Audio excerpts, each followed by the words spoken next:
Welcome back to Cinema Society Saturday on a Sunday. This is Gus from Askewed Reviews. Now, if you don't know what Cinema Society Saturday is, this is where a group of us who absolutely love horror movies have come together. Each week, we are randomly given a theme. We then partner up and give our partner a movie that fits within that theme. So, the theme for this week was Witches, Warlocks, and Witchcraft. And my partner this time around is Veronica from the Macabre Bookshelf. And if you're not already following her, you definitely need to go do so. And the movie that Veronica gave me to review this week was You Won't Be Alone. This is the 2022 film that was directed and written by Goran Stovaleski. So the first thing I'll say about this movie is it is a foreign film. So be prepared coming into this, it is completely subtitled. But honestly, if you give it some time, it's a really good movie that has a very interesting story. So let me tell you about the concept for this film. It takes place in the 19th century. We have a woman that's living in her village and just going about her day-to-day tasks. Now, at one point, a cat strolls into her hut and then walks over to her newly born infant daughter. Now, it's at this point that the cat reveals that it's actually a witch in disguise.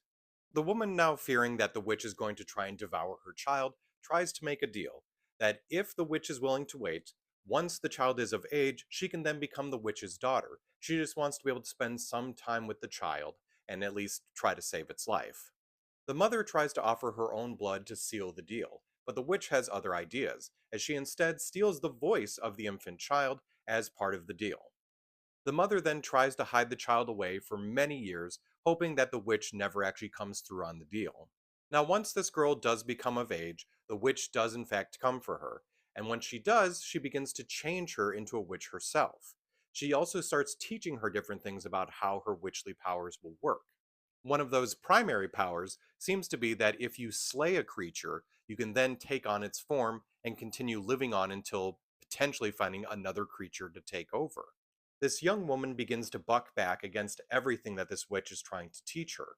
So instead, the witch leaves her to her own devices to figure out life on her own.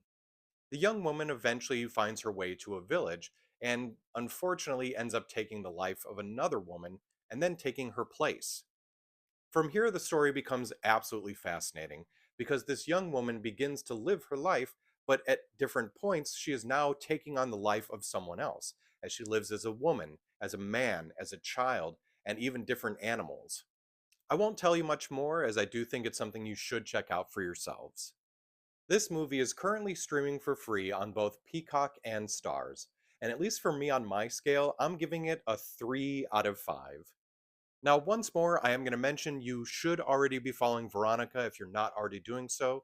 She has some great reviews on books, on movies, and let's see if we can try to get her up to 4,000 followers as quickly as possible. One more thing, and another reason that you should go and follow Veronica, is so you can see the movie that I gave her to review, which was Warlock from 1989.